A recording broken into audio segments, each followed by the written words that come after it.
ibu ilmu pengetahuan. Jadi kalau kita bicara tentang ilmu pengetahuan yang dikembangkan hari ini itu muaranya ada pada atau asal muasalnya itu ada pada filsafat. Filsafat itu menjadi ibu, menjadi asal muasal dari seluruh aspek kajian tentang keilmuan hari ini. Maka kalau kita bicara tentang etika hari ini, kalau kita hari ini mengkaji tentang etika, tidak bisa dilepaskan dari filsafat, karena etika secara keilmuan adalah bagian dari kajian filsafat. Ya, jadi etika itu salah satu bagian dari kajian filsafat yang berbicara tentang perilaku manusia dan tata nilai yang membingkai perilaku manusia, kaitannya dengan benar atau baik atau buruknya, ya, sehingga terus yang itu bersifat intersubjektif, ya, kajiannya bersifat intersubjektif. Kebenaran etika itu bersifat intersubjektif. Itu agak berbeda dengan kalau kita bicara tentang konsep ilmu pengetahuan, sains. Kalau sains itu konsep kebenarannya itu objektif, ya, objektivitas. Jadi objektivitas. Tapi kalau kajian tentang etika, nantinya etika itu moralitas, walaupun ada konsep etika universal, moralitas universal, itu pada dasarnya bersifat intersubjektif. Kenapa bersifat intersubjektif? Karena ketika kita bicara tentang atau kajian tentang etika, itu kajian tentang bagaimana perilaku manusia atau tata nilai yang membingkai perilaku manusia dalam hubungannya dengan manusia yang lain atau dalam hubungannya dengan tugas dan fungsi dia sebagai khalifatul fil ard, ya, apa namanya, pemimpin di bumi, yang artinya dia punya tanggung jawab, punya peran, punya keterkaitan hak, kewajiban, dan tugas serta kewenangan dengan alam semesta, di samping juga dengan lingkungan sosialnya. Jadi yang harus kita lihat untuk kajian etika di situ. Jadi kalau kita bicara tentang sains, ya, contoh kita bicara tentang sains, ya, untuk membuktikan suatu air itu asin, ya, asin itu Anda tidak harus melakukan penelitian ulang tentang asin, karena sudah ada hasil riset tentang asin, tentang air laut, ya, air laut itu asin, contoh air laut itu asin, ya, oke, air laut itu asin, ya. Tidak ada subjektif, oh, asin enggak kok, menurut orang Eropa air laut itu manis, itu enggak ada. Ya, bicara tentang sains, maka tolak ukurnya bersifat apa bahasanya, subjektif, objektif, ya, objektif, karena harus didasarkan pada riset, didasarkan pada satu mekanisme yang mungkin kita hari ini mengenal sebagai 5W1H, ya. Who, where, when, terus kemudian who, where, when, why, terus kemudian what, ya, dan terus kemudian satu hanya itu how, ya. Tapi terus kemudian kalau kita bicara tentang etika ini sifatnya intersubjektif, teman-teman, ya, intersubjektif. Artinya apa? Intersubjektif itu artinya bahwa pada dasar untuk melihat aspek kebenaran dari etik itu tidak bersifat objektif, ya. Etik itu sifatnya intersubjektif. Intersubjektif artinya suatu kebenaran atau kebaikan yang dihasilkan atau dinilai dari standar etik itu tidak bersifat universal pada dasarnya, tapi bersifat berdasarkan atas kesepahaman antar mereka yang terikat oleh nilai-nilai yang membingkai perilaku manusia itu. Sehingga terus kemudian apa yang disebut dengan etika itu pada dasarnya terbatas pada konteks, ya, konteks masyarakat di mana terus kemudian tata nilai itu diakui, tata nilai itu difahami sebagai benar dan salah, baik dan buruk. Contoh kalau jenengan kalau kita bicara tentang etika, salah satunya adalah etika makan, gitu, etika makan. Kalau orang Timur etika makan, itu orang Islam etika makannya itu contoh, ya. Dasar etiknya orang Islam itu ya sunnah, ya, sunnah artinya contohnya Nabi. Maka etiknya makan itu, makan beretika kalau pakai tangan kanan, ya, makan itu beretika kalau pakai tangan kanan. Sementara kalau kita bicara tentang Eropa, orang Nasrani, orang apalagi itu, orang Jepang mungkin ya akan agak-agak berbeda ya. Contoh kalau di Islam itu makan itu Nabi itu sunahnya makan pakai 3 jari, contoh ya. Kalau di Jepang gitu ya, contoh makan itu nggak pakai jari, pakai sumpit. Di Cina makan pakai sumpit. Terus kemudian di Eropa, kok makan kok pakai jari, makan itu pakai sendok. Contoh ya, dikatakan beretika kalau makan itu pakai sendok, pakai garpu, ya kan? Pakai garpu atau pakai apa pisau. Contohnya. Nah, terus kemudian di Jepang pakai sumpit. Nah, hal yang semacam itu disebut dengan etika. Etika itu terkait dengan hal-hal yang bersifat intersubjektif yang itu membingkai perilaku manusia tentang baik dan buruknya terkait dengan kesepakatan setiap masyarakat yang ada di sekitar atau yang melingkupi perilaku itu, menurut nilai itu. Oke, saya masuk di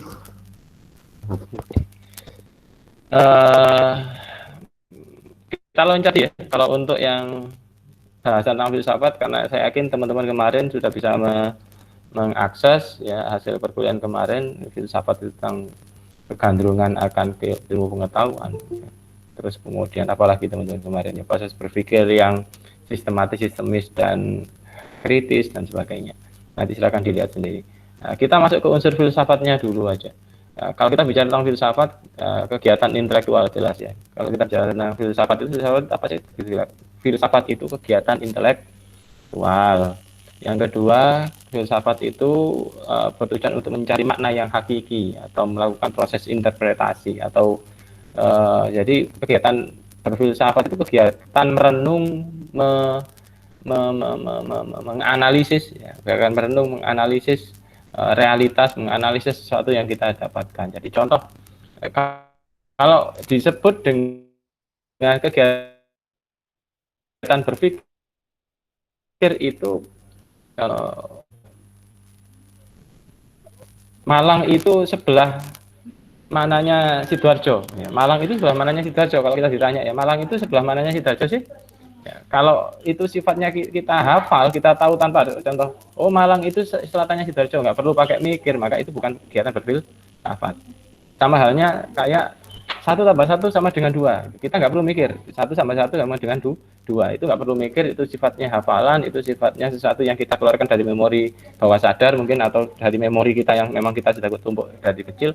Itu namanya bukan proses berfilsafat. Terus kemudian sin kuadrat kali sin kali apalagi gitu ya. Terus kemudian atau itu matematika ya. Mari ono nek contoh ya. Kedalaman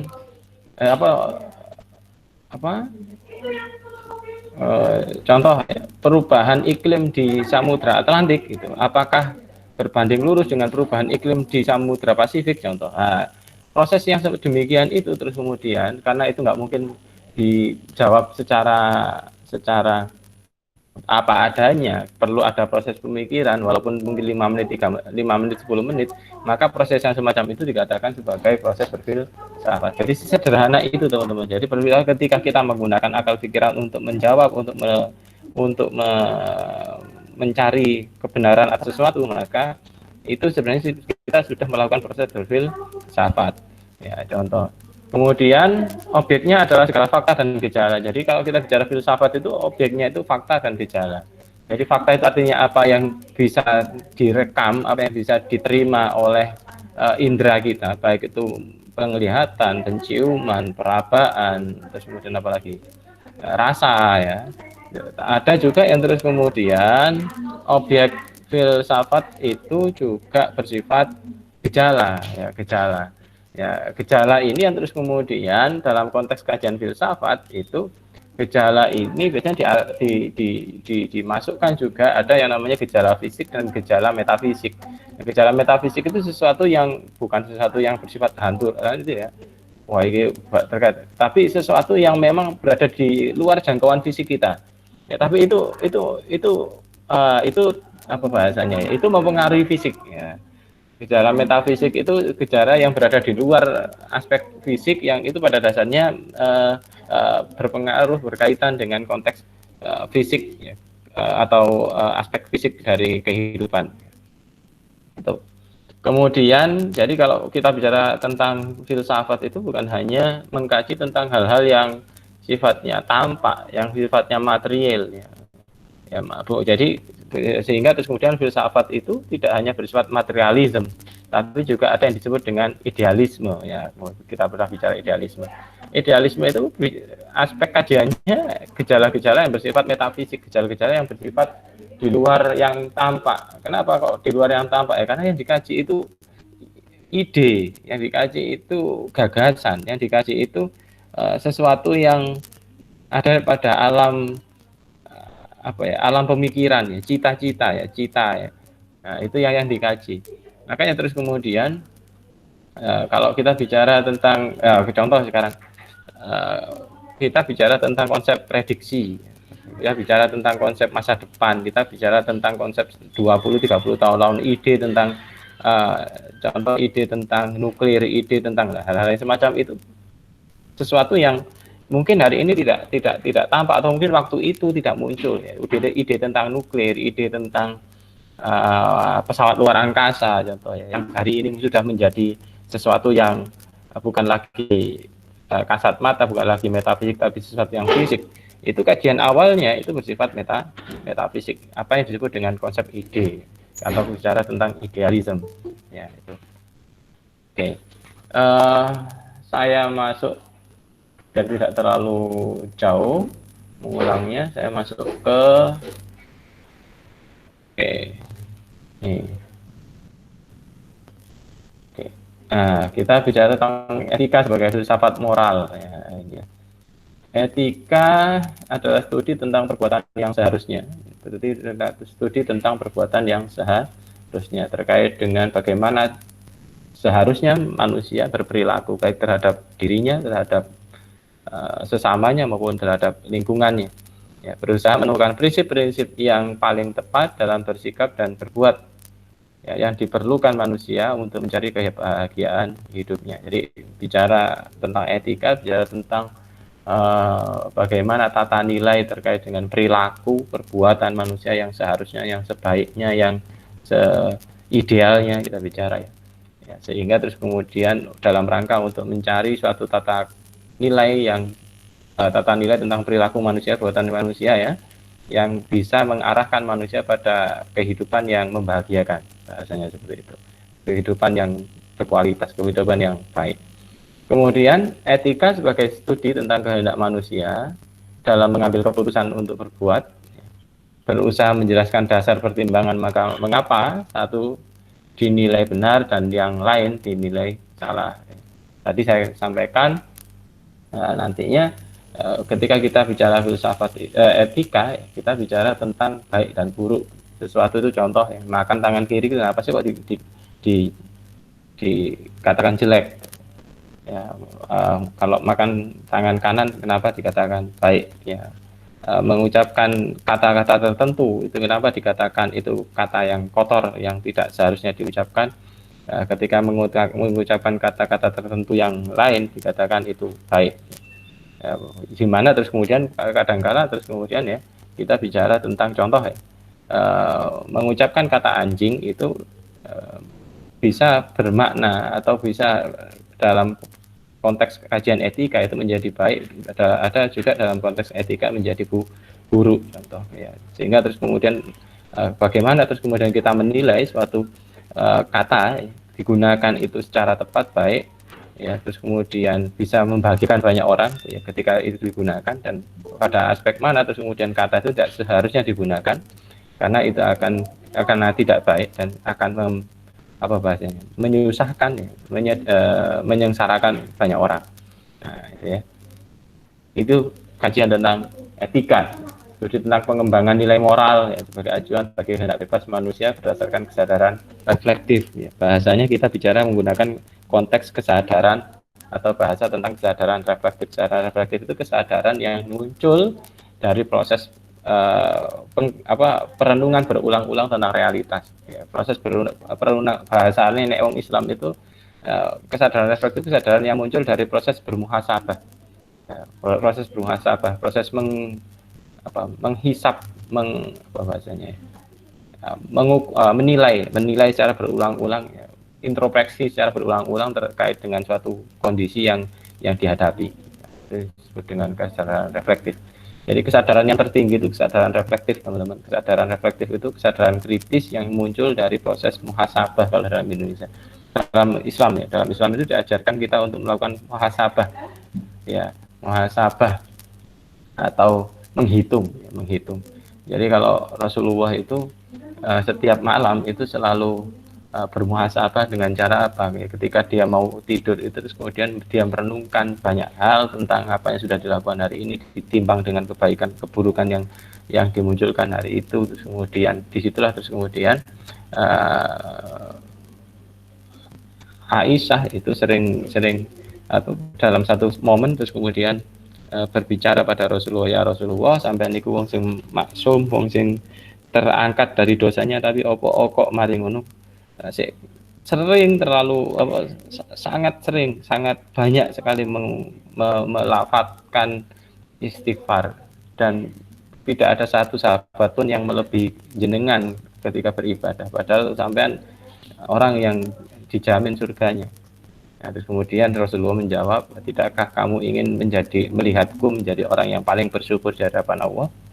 Ya, artinya apa? Itu adalah bagian dari proses berpikir reflektifnya, kesadaran reflektif Rasulullah tentang betapa kehidupan dia itu banyak diberikan keindahan oleh Allah, dimudahkan oleh Allah, sehingga terus kemudian harus banyak bersyukur dan sebagainya. Konsep berpikir reflektif inilah yang terus kemudian harus kita contoh, bermuhasabah tiap hari. Ya, oke, saya lanjutkan. Dan bermuhasabah itu paling baik malam hari, teman-teman.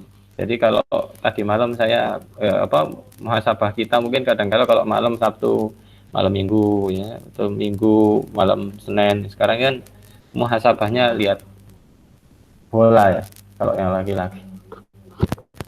Lihat bola. Kemarin bagaimana hasilnya pertandingan antara Juventus lawan Genoa? Ada yang lihat? 1-3 Pak. Weh, yang menang siapa akhirnya? Juventus dong. Ya, Pak. Iya. Ya, saya tahu itu ya kalau ada pertandingan itu, tapi saya nggak lihat sampai akhir karena ya menyusahkan juga mata saya nanti. Oke, saya lanjutkan. Ya itulah maksud saya ya. Kalau Rasulullah itu dulu jam segitu itu melek ndelok bal-balan, melek ya mun itu ya istighfar, berbanyak sujud ya.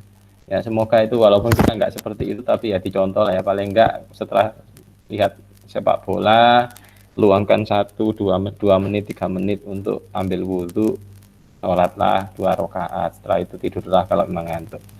Ya kalau sampai subuh ya entenono sampai subuh ya kan gitu, jangan terus kemudian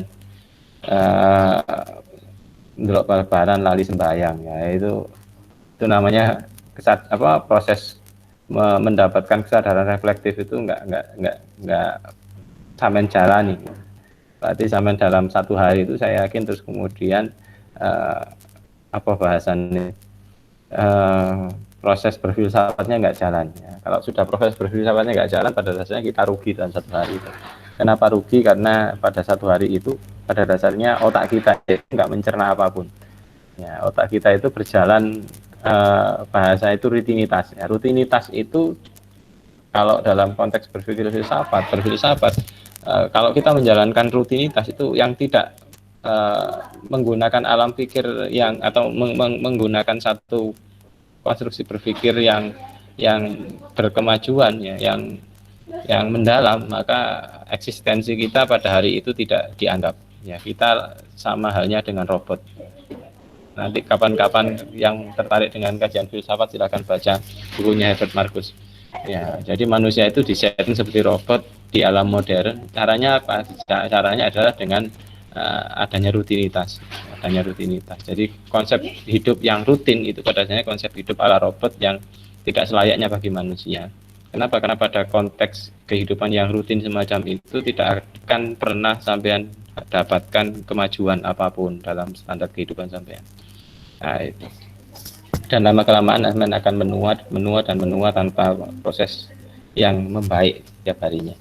Jadi semoga kita membaik dan gunakan alam pikir kita secara baik, walaupun mungkin dalam konteks yang sederhana apapun. Saya lanjutkan etika deskriptif. Jadi etika itu ada dua kalau kita bicara tentang etika. Pembagian etika itu ada dua dalam konteks kajian filsafat. Yang pertama etika deskriptif, ada etika normatif. Etika deskriptif itu sifatnya adalah proses kok mandek ya. Sebentar. Oke, agak macet saudara-saudara.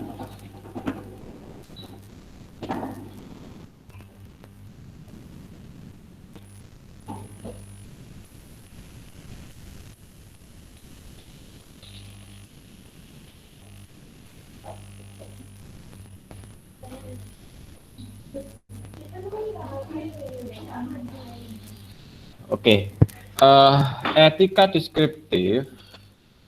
Jadi etika itu ada dua ya. Yang pertama etika deskriptif dan yang kedua etika normatif. Etika deskriptif itu dalam konteks kajian etika itu hanya melukiskan tingkah laku moral dalam adat kebiasaan. Artinya ketika kita bicara tentang etika yang bersifat deskriptif itu, etika itu hanya tidak menggambarkan satu penilaian atau tidak memberikan satu penilaian karena atau tidak mengandung satu penilaian tertentu, ya, tidak mengandung satu penilaian tertentu. Kenapa? Karena sesuatu itu dianggap sebagai sesuatu yang sifatnya contoh tadi itu saya ngomong terkait dengan sesuatu yang selazimnya ada tanpa harus dinilai, selazimnya ada tanpa harus dinilai. Contoh ya, ketika ada bapak mencari nafkah untuk anaknya, bapak bekerja untuk anaknya, itu etis apa tidak? Tanpa harus dinilai itu etis atau tidak, ya itu sudah seharusnya, nggak harus dinilai baik buruknya. Nah, terus kemudian ada seorang pegawai melaksanakan atau mengerjakan perintah yang memberikan pekerjaan. Ya, itu secara etika itu sudah sesuatu yang sudah semestinya dan tidak perlu harus dinilai, tidak harus dinilai. Ya, ini. Ya. Jadi hanya menuliskan atau tingkah laku moral dalam adat kebiasaan, ya, kebudayaan atau individu tertentu, tidak memberi nilai moral atas tingkah laku tersebut. Artinya tadi itu. Ya.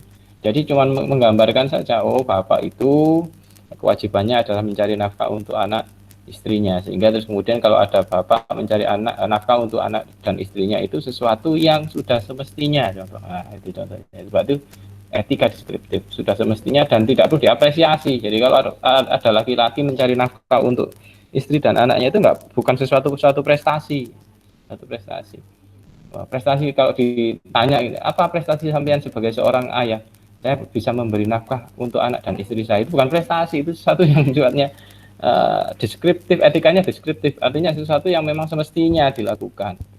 Contoh ada ibu apa, terus kemudian prestasi Anda, saya tuh bisa mendidik anak saya untuk menjadi baik, itu bukan prestasi, itu sesuatu yang memang sudah semestinya. Kenapa? Secara etik itu memang sudah melekat dalam dalam realitas budaya, realitas sosial yang seharusnya memang ada, dan itu tidak perlu dinilai baik buruknya, tidak perlu dinilai benar salahnya, ya itu. Kemudian apalagi contoh yang lain. Nah ini ya, sebagai pelajar contoh ada mahasiswa terus kemudian setiap harinya dia belajar, ada siswa yang setiap harinya dia membaca, maka belajar itu bagian dari proses beretika yang sifatnya deskriptif, sesuatu yang semestinya, sesuatu yang seharusnya, sesuatu yang tidak perlu dinilai baik buruknya, benar salah, karena itu sesuatu yang memang melekat pada eksistensi seseorang. Itulah yang disebut dengan etika itu yang bersifat deskriptif. Ada yang etika bersifat normatif. Apa itu etika itu? Ya, memberikan penilaian atau evaluasi kritis berdasarkan norma-norma moral terhadap tingkah laku seseorang. Ya. Etika normatif merumuskan prinsip etik yang dapat dipertanggungjawab secara nasional dan dapat digunakan dalam praksis hidup berupa petunjuk hidup tentang salah dan benar, baik dan buruk. Contoh tadi ya, kita bicara tentang mahasiswa itu sudah semestinya belajar, kan itu kan ya. Sudah semestinya, terus kemudian mahasiswa itu ketika mengikuti perkuliahan dia melakukan mengikuti ujian gitu. Ketika setelah belajar terus kemudian ujian. Nah, ketika kita bicara tentang etika normatif, kita bicara tentang standar nilai yang harus ada pada proses belajarnya, pada proses ujiannya. Contoh, dikatakan seseorang itu beretika ketika dia ujian, mahasiswa itu ujiannya tidak nyontek, mahasiswa ujian itu secara sungguh-sungguh tidak melakukan plagiarisme atau duplikat jawaban orang, duplikat artikel dan sebagainya. Nah, ketika itu dilakukan maka apa yang disebut dengan beretika itu tersemat pada orang itu. Artinya ada penilaian terhadap orang anak ini proses belajarnya atau menjadi mahasiswa yang beretika. Kenapa? Karena dia tidak pernah melakukan plagiasi, dia belajarnya sungguh-sungguh gitu ya. Terus kemudian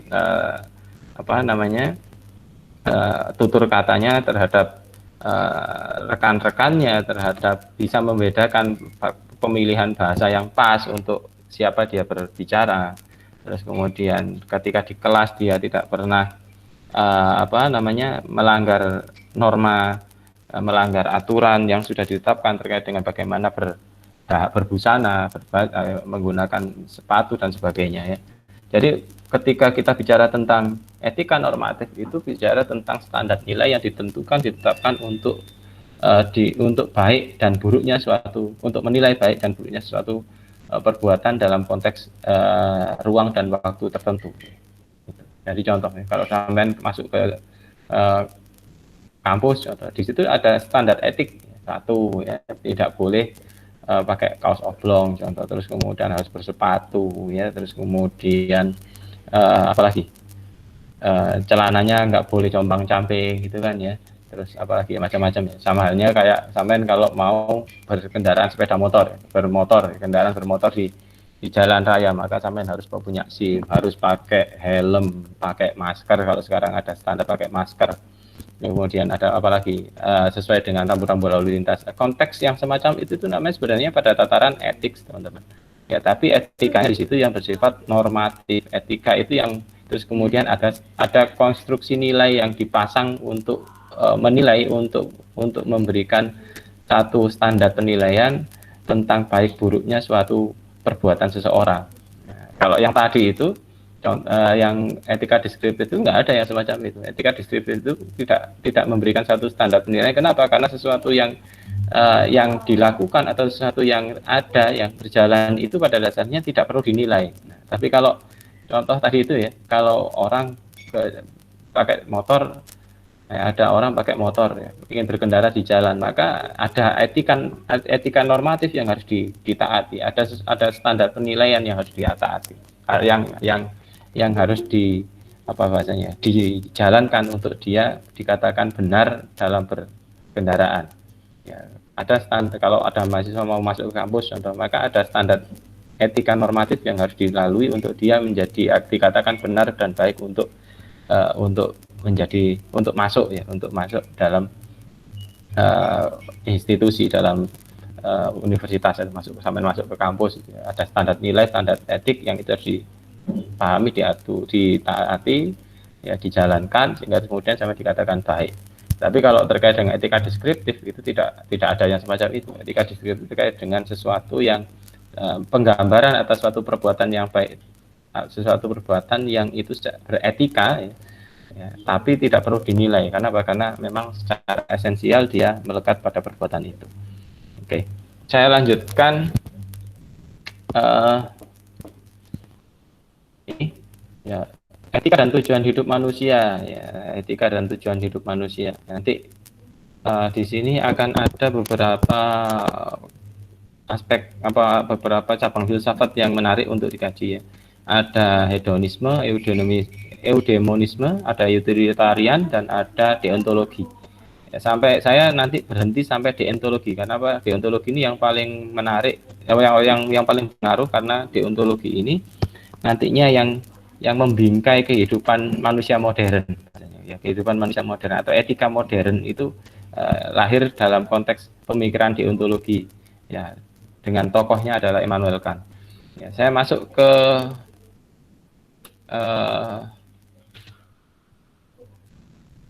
etika dan tujuan hidup manusia dulu, nanti baru kita masuk ke situ. Bahwa setiap perbuatan memiliki sisi asal dan tujuan perbuatan. Jadi ada sisi asal dan tujuan perbuatan. Ya, yang disebut dengan sisi asal itu merujuk pada kecenderungan batin, ya. Sedangkan tujuan merujuk pada sesuatu yang diharapkan atau timbul, ya, diharapkan timbul, ya, atau terjadi setelah diadakan suatu perbuatan itu. Ya. Jadi asal itu merujuk pada kecenderungan batin, atau kalau bahasa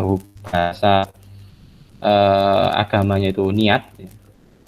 Kita ketika bicara tentang sisi asal dari perbuatan manusia itu berarti kita berbicara tentang niat, konteks niat dari manusia. Sedangkan kalau kita bicara tentang sisi tujuan dari perbuatan itu, kita berbicara tentang aspek yang ingin dicapai dari suatu perbuatan, atau apa yang diharapkan untuk terjadi, diharapkan untuk muncul dari tindakan yang dilakukan oleh seseorang. Ya, dalam konteks etika, ya, objek dari pertimbangan moral manusia sebagai tujuan bukan sumber perbuatan. Jadi dalam etika itu objek, ya, pertimbangan moral manusia itu sebagai tujuan, bukan sumber perbuatan. Artinya apa? Bahwa konstruksi asal, dalam konteks asal, ya, niatan itu menjadi jadi antara tujuan dan niatan nggak bisa dipisahkan, bahasanya gitu. Jadi dalam konteks kajian etika itu niatan dan tujuan itu nggak bisa dipisahkan. Kenapa nggak bisa dipisahkan? Karena niatan itulah yang nantinya berkaitan dengan tujuan. Artinya apa? Ya, sesuatu yang diniatkan itu pada dasarnya adalah sesuatu yang ingin diwujudkan, bahasanya gitu. Ya, sehingga terus kemudian ya, tujuan terjadi karena kecenderungan batin, dan tujuan juga menentukan kecenderungan batin. Artinya bahwa untuk menilai suatu perbuatan manusia itu berkualitas atau tidak, baik dan buruk, itu tidak sekedar hanya menilai pada aspek hasil dari perbuatan. Jadi untuk menilai baik dan buruk itu tidak menilai pada, kalau kita bicara tentang kajian etika, menilai hasil itu baik buruk itu tidak melihat pada hasilnya pada dasarnya, tapi pada niatan, pada nilai-nilai yang membingkai perbuatan itu. Ya, contoh kemudian dalam kajian etika adalah seseorang itu dikatakan orang baik ketika dia menyumbang 1 miliar itu dengan tujuan untuk memberi, ya, untuk menolong, untuk kebaikan seseorang yang diberikan. Tapi ketika seseorang itu melakukan proses memberikan, sekarang kita sering dengar acara giveaway, ya. Kita melihat adanya giveaway, acara giveaway, menyumbang miliaran, terus kemudian itu dimasukkan televisi, yang terus kemudian itu, ya mungkin bagi orang itu ngomongnya, ya, oh ini untuk, apa bahasanya teman-teman, ini untuk saya menyumbang dia, saya memberikan dia, terus kemudian itu disiarkan televisi, silahkan di like, subscribe, and share, gitu kan, ya bahasanya gitu, ya. Ya, itu terus kemudian hal yang semacam itu bisa jadi akan perbuatan itu bisa jadi dibingkai dengan konteks yang tidak baik pada dasarnya, atau niatannya nggak mungkin benar. Ya, sesuatu yang baik itu biasanya niatannya baik, atau sesuatu yang baik itu dinilai dari niatannya dulu, niatannya baik atau enggak. Kalau niatannya nggak baik, maka sebaik apapun hasil dari perbuatan itu, maka tidak bisa dikatakan baik, bahasanya seperti itu. Ya, kalau dalam Islam itu contohnya, ya itu tadi. Ya, makanya terus kemudian ada konteks salah satu syirik itu, ya, salah satu bentuk syirik itu adalah riya. Riya itu mempertontonkan apa kebaikan yang dilakukan. Ya, mempertontonkan kebaikan yang dilakukan, yang itu terus kemudian punya orientasi bukan untuk berbuat baik, itu bukan untuk kebaikan itu sendiri, tapi berbuat baik itu untuk mendapatkan sesuatu di luar kebaikan yang dilakukan. Contoh, ya, seseorang memberi itu bukan sekedar untuk menolong seseorang, tapi juga untuk menaikkan rating YouTube-nya, atau terus kemudian menaikkan citra diri seseorang di hadapan orang lain, ya. Jadi perbuatan yang semacam itu benar nggak sih? Nggak benar dalam konteks etika, nggak baik dalam konteks etika. Apapun hasilnya. Tapi kan itu dari acara itu orang tolong.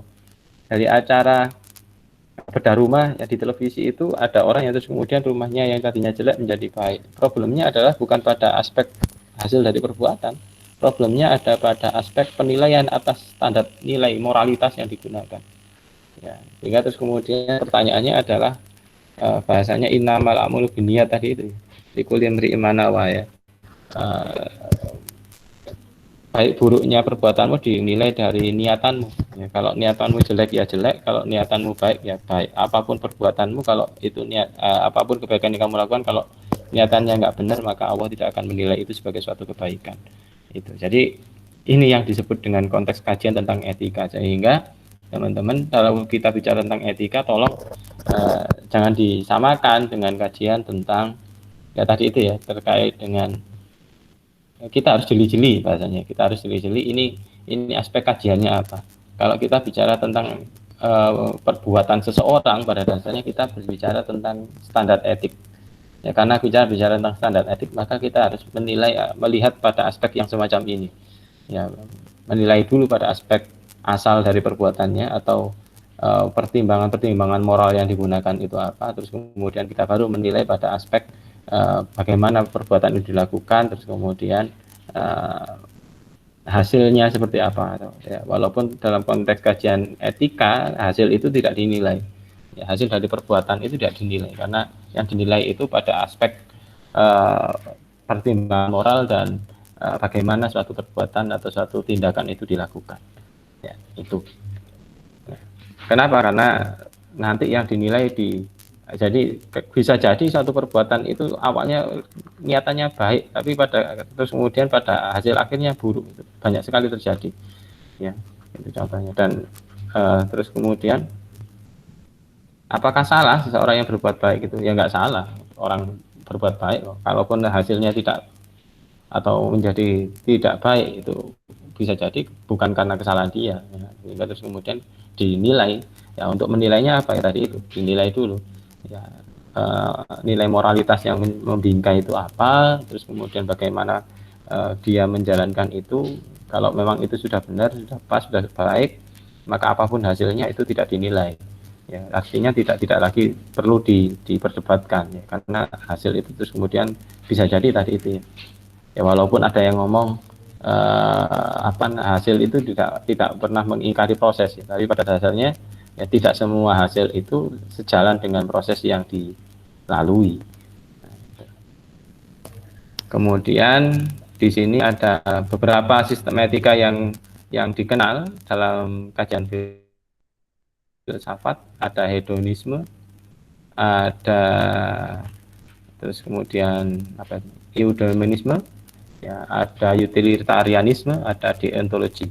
Saya masuk ke hedonisme dulu ya. Hedonisme itu kalau kita bilang orang ini orang hedon itu orang yang mengutamakan dari aspek terpenting dari suatu perbuatan manusia, menilai suatu perbuatan manusia dari apakah perbuatan itu membahagiakan atau tidak, menggembirakan atau tidak, membawa kenikmatan atau tidak. Ya. Dari kalau kita bicara tentang hedonisme itu, apa sih maksud dengan hedonisme? Hedonisme itu adalah orang yang melakukan sesuatu atau menilai segala hal itu dari aspek bahwa suatu perbuatan ini harus menghasilkan atau memunculkan kenikmatan, bahagia, kegembiraan. Ya ini kenikmatan, kebahagiaan, kegembiraan itu sifatnya fisik, sesuatu yang melekat pada instingtif manusia, instingtif instingtif manusia bahasa ini. Contoh sekarang insting manusia itu wong menungso itu seneng mangan sing enak, seneng bojo sing ayu, sing ganteng, seneng dunya sing akeh. Nah, bahasanya gitu. Maka dikatakan perbuatan manusia itu baik ketika arahnya ke sana, arahnya ketika terus kemudian perbuatan itu berkaitan dengan sesuatu yang menimbulkan apa namanya bahasanya ya kenikmatan instingtif tadi itu. Ini baik buruk perbuatan tergantung hasil akhirnya lah. Menurut kaum hedonis itu baik buruk perbuatan itu tergantung hasil akhirnya. Jika membawa kenikmatan maka perbuatan itu baik, jika tidak menimbulkan atau tidak menghasilkan kesenangan maka itu tidak dikatakan baik. Nah, ini ya. Jadi orang hedon itu gitu. Jadi dikatakan perbuatan apik nek seneng, nek karek ini seneng contoh ya. Ya nggak masalah dunia itu diolek tidak sampai nggak salah sampai kerja mau temen mendapatkan rezeki dari sumber apapun yang penting itu bikin sampean kaya, bikin sampean isok mangan enak, bikin sampean isok punya istri atau suami yang cakep ya, terus kemudian kemana-mana punya fasilitas yang mewah nggak masalah. Nah, itu pahamnya orang hedonis. Kalau orang eudemonis itu agak berbeda. Kalau eudemonis ini agak lebih soft ya. Ya, eudemonis itu agak soft. Ya, nanti bisa dibaca sendiri. Kemudian saya langsung saja ke teman-teman ya. Kalau utilitarian ini kemanfaatan ya. Kalau utilitarian kemanfaatan artinya apa? Baik dan buruknya sesuatu itu dinilai bukan dari aspek hasilnya, tapi dinilai dari aspek kemanfaatan dari perbuatan itu. Ya, berguna atau berfaedah, ya, menguntungkan. Jadi kalau takaran bagi kebaikan adalah kegunaan. Yang baik adalah yang berguna dan yang bermanfaat, yang buruk adalah yang merugikan. Bahasanya itu. Jadi sehingga terus kemudian kita bicara tentang hukum yang baik itu adalah hukum yang berguna, hukum yang bermanfaat. Nah, itu biasanya pemikiran dalam konteks hukum utilitarian ini kalau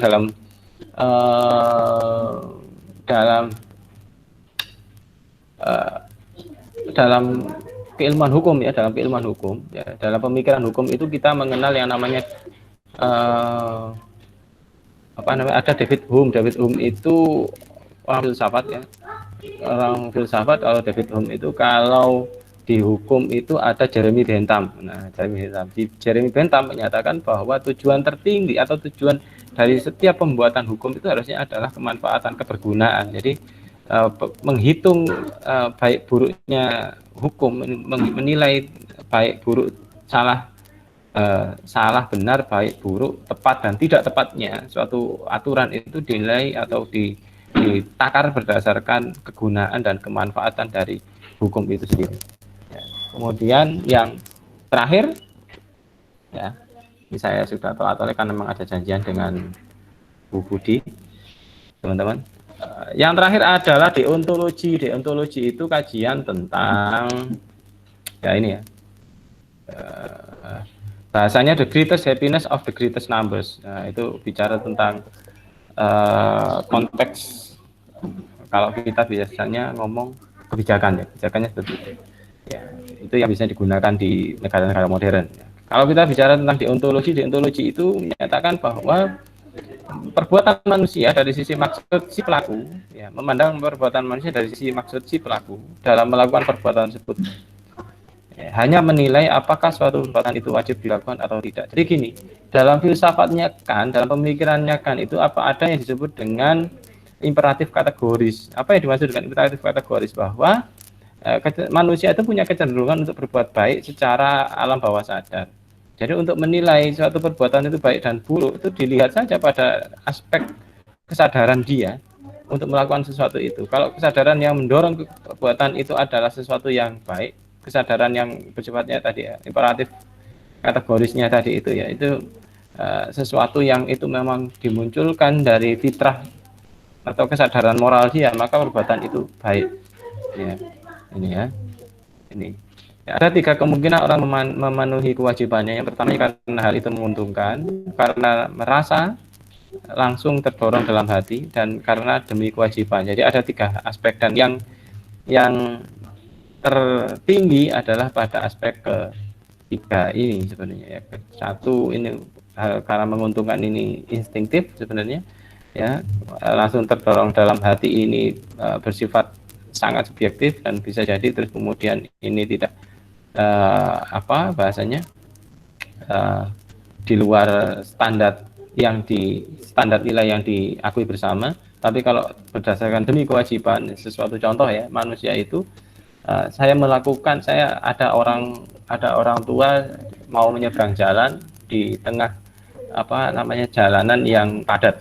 Terus kemudian kita melihat itu sebagai, oh, ini orang tua. Saya masih muda, saya tahu saya lebih kuat, lebih sehat, maka saya harus menolong dia karena ini kewajiban saya sebagai orang tua untuk menolong sebagai orang muda untuk menolong mereka yang lebih tua.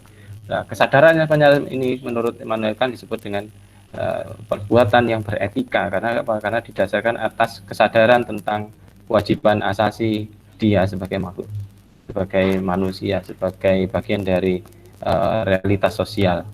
Nah, itu yang disebut dengan konteks imperatif kategoris, dan itu artinya apa? Melakukan sesuatu itu nggak perlu ada embel-embel yang lain. Ya, karena bahasanya gini, karena contoh ya, sampean menolong orang tua itu karena sampean merasa itu kewajiban sampean, maka tidak ada niatan untuk dapat untung, tidak ada niatan untuk tidak ada bahasanya, tidak ada aspek dorongan-dorongan, oh itu kan ibuku, oh itu kan bapakku, nggak ada itu. Tapi apapun, tapi benar-benar didasarkan atas kesadaran bahwa itu yang seharusnya, itu yang semestinya aku lakukan. Nah, hal yang didasarkan atas kesadaran atas kewajiban inilah yang terus kemudian dianggap sebagai etika tertinggi yang disebut dengan, yang dikatakan sebagai sesuatu yang perbuatan yang beretika yang sebaik-baiknya. Saya rasa itu ya teman-teman, saya tidak membuka tanya jawab karena memang waktunya sudah mepet. Saya harapkan dari percakapan ini ya, diskusi ini kita dapatkan satu pembelajaran yang baik. Saya minta maaf karena memang kondisinya terbatas. Dimaafkan ya Mbak Firisa. Ya, ada Mbak Liulil Azmi, ada Mbak Fernanda Diah, ada Gaskus iki opo Gaskus iki? Gus Gas, ono Gus Muktor, ono Gus Gas, ya ono Gus Pur, Gus apa maneh. Ya, ya, ada Mas Wildan Arif dan sebagainya. Saya minta maaf jika tidak bisa melayani proses diskusinya. Dari saya mungkin sekian. Mohon maaf ya teman-teman. Billahi fisabilillah wassalamualaikum. Kita tutup dengan bacaan alhamdulillah. Alhamdulillahirabbil alamin. Assalamualaikum warahmatullahi wabarakatuh. Untuk materi presentasinya sampai bisa buka di e-learning karena sudah saya masukkan ke e-learning. Ya. Sekian dari saya. Assalamualaikum warahmatullahi wabarakatuh. Ini nanti saya rekam sehingga nanti saya masukkan ke link e-learningnya. Ya. Ya. Assalamualaikum. Baik Pak. Waalaikumsalam warahmatullahi wabarakatuh. Waalaikumsalam warahmatullahi wabarakatuh.